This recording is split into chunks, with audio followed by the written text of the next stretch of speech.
मध्य प्रदेश के दतिया से कांग्रेस विधायक राजेंद्र भारती की सदस्यता को विधानसभा सचिवालय ने रिक्त घोषित कर दिया है। विधानसभा सचिवालय ने इसको लेकर नोटिफिकेशन भी जारी कर दिया है। लेकिन मध्य प्रदेश के दतिया की वो विधानसभा सीट जो बीजेपी और कांग्रेस के राजनीतिक संग्राम का सबसे बड़ा अखाड़ा हुआ करती है, वहां पर एक बार फिर चुनाव की आहट होती हुई नजर आ रही है। यानी कि विधानसभा सचिवालय के नोटिस के बाद अब चुनाव आयोग वहां पर उपचुनाव की तारीखों का ऐलान कर सकता है। लेकिन सबसे बड़ा सवाल यह है कि आखिर दतिया विधानसभा सीट पर उपचुनाव के हालात बन क्यों रहे हैं, और दतिया विधानसभा सीट जो हर बार हाई प्रोफाइल सीट के तौर पर सुर्खियों में रहती है, और जहां पर 2023 के विधानसभा चुनाव में बीजेपी के धुरंधर नेता नरोत्तम मिश्रा कांग्रेस के उम्मीदवार राजेंद्र भारती से 7,000 वोटों से हार गए थे। अब क्या वहां पर समीकरण बदलते हुए नजर आ रहे हैं? और जहां साल 2023 के विधानसभा चुनाव में बीजेपी ने बेहतर परफॉर्मेंस देते हुए 163 विधानसभा सीटें जीती थीं, आखिर उसी लहर के बीच नरोत्तम मिश्रा दतिया से चुनाव क्यों हार गए थे? दतिया विधानसभा सीट का पूरा प्रोफाइल क्या है, और क्या वाकई में दतिया विधानसभा सीट पर अब यदि उपचुनाव हुआ तो वो बेहद रोमांचित कर देने वाला होगा? इस खबर को विस्तार से जानिए। नमस्कार, मैं हूं अनुराग श्रीवास्तव और आप देख रहे हैं एमपी डायरी।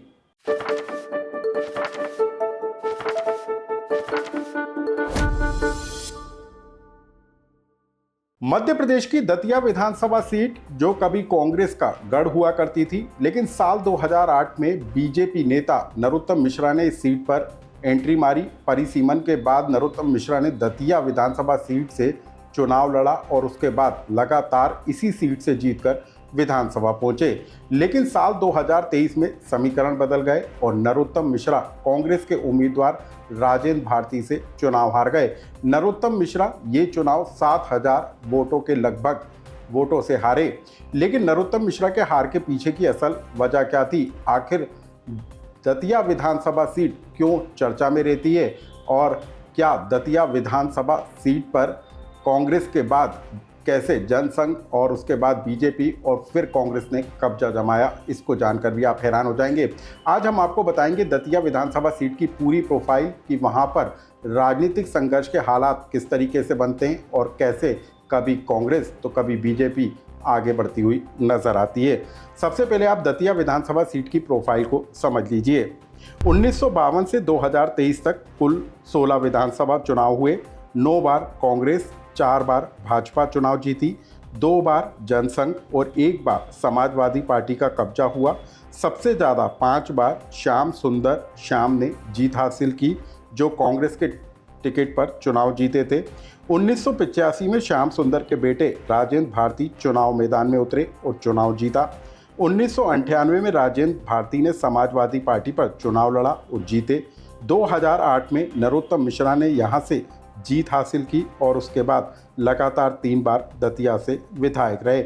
लेकिन उसके बाद साल 2023 का विधानसभा चुनाव नरोत्तम मिश्रा राजेंद्र भारती से हार गए। अब आप दतिया विधानसभा सीट के स्थानीय मुद्दों को जान लीजिए जो हर बार चुनाव में गूंजते हुए नजर आते हैं। दतिया विधानसभा सीट में शिक्षा, स्वास्थ्य, रोजगार और मेडिकल जैसे मुद्दे जो हैं हर बार गूंजते हुए नजर आते हैं। हालांकि दतिया अब धार्मिक नगरी के रूप में पूरे देश के रूप में अलग से पहचानी जाती है, लेकिन यहाँ पर जातीय समीकरण भी हर बार चुनाव को प्रभावित करते हुए नजर आते हैं। आखिर दतिया विधानसभा सीट के जातीय समीकरण क्या हैं, अब आप इसको भी समझ लीजिए।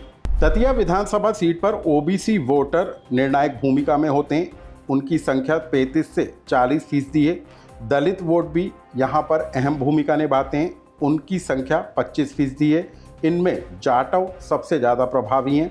सवर्ण वोटरों की संख्या 15 से 20% के लगभग है, जिनका रुख बीजेपी की तरफ होता है, तो वहीं दलित वोटर कांग्रेस के समर्थन में नजर आते हैं। ओबीसी वोटर का बिखराव दोनों पार्टियों की तरफ देखने को मिलता है। मुस्लिम वोटरों की संख्या 4 से 5% है, लेकिन इस सीट पर जाटव समाज और ओबीसी जो वर्ग है वो निर्णायक भूमिका में वोट करता हुआ नजर आता है। अब आप जान लीजिए दतिया विधानसभा सीट को लेकर चर्चा क्यों हो रही है। इस सीट पर 27 साल पुराने फर्जी एफडी घोटाले मामले को लेकर कांग्रेस के विधायक राजेंद्र भारती को दिल्ली की कोर्ट ने 3 साल की सजा सुनाई है। और जनप्रतिनिधित्व अधिनियम कहता है कि यदि किसी जनप्रतिनिधि को 2 साल या उससे अधिक की सजा सुनाई जाए तो उसकी विधायकी या उसकी सदस्यता को खत्म किया जा सकता है। राजेंद्र भारती के मामले में कोर्ट के सजा के ऐलान करने के बाद मध्य प्रदेश की विधानसभा ने गुरुवार की देर रात सचिवालय खोलकर राजेंद्र भारती की विधायकी को रद्द करने और सीट को रिक्त घोषित करने की अधिसूचना जारी कर दी और इसका एक पत्र चुनाव आयोग को भी भेज दिया।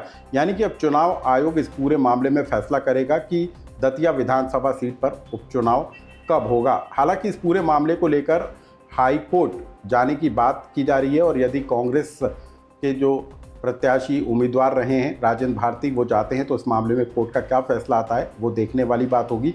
लेकिन जिस तरीके के हालात अब दतिया विधानसभा सीट पर बनते हुए नजर आ रहे हैं उसमें अब ये तय होता हुआ नजर आ रहा है कि दतिया विधानसभा सीट पर जल्द उपचुनाव हो सकता है। अब सवाल ये उठता है कि क्या राजेंद्र भारती दोबारा चुनाव लड़ सकते हैं। तो नियम ये कहता है कि यदि कोर्ट किसी जनप्रतिनिधि को 2 या उससे अधिक समय की 2 साल या उससे अधिक की सज़ा सुनाता है तो उस पर 6 साल तक चुनाव लड़ने पर रोक लग जाती है, उसको अयोग्य घोषित कर दिया जाता है। तो ऐसे में यदि राजेंद्र भारती नरोत्तम मिश्रा के खिलाफ चुनाव नहीं लड़ पाएंगे तो क्या कांग्रेस पार्टी किसी नए चेहरे के साथ नरोत्तम मिश्रा के खिलाफ चुनाव लड़ती हुई नजर आएगी। और ऐसे में क्या नरोत्तम मिश्रा का पलड़ा भारी साबित होता हुआ नजर आएगा। ये तमाम तरह के कयास लगना अभी से शुरू हो गए, लेकिन इस बार यदि विधानसभा उपचुनाव होता है और उसमें कौन किस पर भारी साबित होता है ये देखना भी दिलचस्प होगा। लेकिन इतिहास बताता है कि इस सीट पर कभी कांग्रेस तो कभी बीजेपी एक दूसरे पर भारी पड़ती हुई नजर आई है और इस बार होने वाले उपचुनाव पर और उसके नतीजों पर सबकी नज़रें जरूर होंगी कि आखिर नतीजे किस करवट बैठते हैं। इस खबर से जुड़ा यदि आपका कोई सुझाव या कमेंट्स हो तो हमें कमेंट्स बॉक्स में लिखकर जरूर बताएं।